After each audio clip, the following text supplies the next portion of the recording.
Ketika jalur dunia terancam, maka dampaknya nggak lagi regional, tapi menjadi krisis global. Assalamualaikum warahmatullahi wabarakatuh. Sebelum kita lanjut ke video analisisnya, izinkan kami memperkenalkan diri singkat. Saya Amelda Salsabila Putri dan Afifah Nurhoironisa sebagai presentator. Lalu rekan saya ada Muhammad Rafif sebagai penyusun skrip dan juga Christian Abimanyu serta Deko Prilian sebagai editor. Halo teman-teman, di video ini kita akan ngebahas salah satu isu global yang sedang memanas, yaitu konflik di Timur Tengah dan dampaknya terhadap stabilitas dunia. Dalam perkembangan terbaru, eskalasi konflik semakin meningkat. Serangan yang melibatkan Hizbullah terhadap Israel terus terjadi. Sementara, negosiasi antara Amerika Serikat dan Iran mengalami kebuntuan.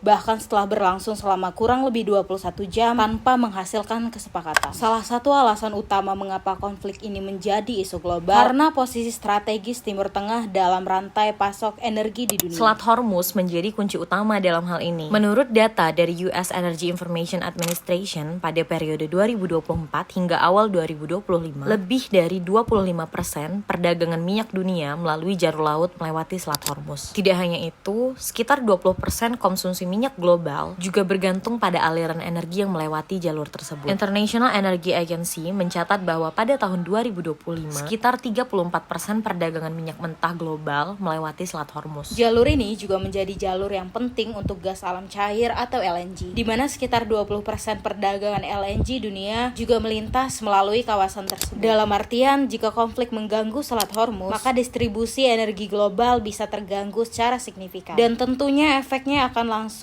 dirasakan oleh banyak negara di dunia. Dari sisi ekonomi, dampak konflik ini juga sudah mulai diantisipasi oleh lembaga internasional. Salah satunya ada pada ASEAN Development Bank. Dalam laporan ASEAN Development Outlook, April 2026 memproyeksikan pertumbuhan ekonomi Indonesia sebesar 5,2%. Angka ini sedikit meningkat dari realisasi 5,1% pada tahun 2025. Namun, proyeksi tersebut dibuat dengan asumsi bahwa konflik di Timur Tengah tidak semakin memburuk. Artinya, stabilitas ekonomi Indonesia masih sangat bergantung pada kondisi geopolitik global. Jika konflik semakin memanas, maka bisa dipastikan harga energi berpotensi naik. Kenaikan harga energi ini tentunya akan meningkatkan biaya produksi dan distribusi, yang kemudian dapat memicu inflasi. Dan tentunya ketika inflasi meningkat, daya beli masyarakat pasti akan menurun. Pada akhirnya pertumbuhan ekonomi bisa melambat. Selain itu, konflik ini juga menunjukkan bahwa jalur diplomasi internasional masih belum efektif. Kegagalan negosiasi antara Amerika Serikat dan Iran menjadi bukti bahwa ketika diplomasi tidak berhasil, maka resiko eskalasi militer akan semakin besar. Dari analisis tersebut, ada 3 hal dampak utama yang membuat konflik Timur Tengah menjadi isu global. Yang pertama adalah dampak keamanan, karena konflik ini berpotensi berkembang menjadi perang regional. Dan yang kedua adalah dampak energi, karena kawasan ini merupakan pusat distribusi minyak dan gas di dunia. Serta yang terakhir adalah dampak ekonomi, dampak yang paling luas karena negara-negara lain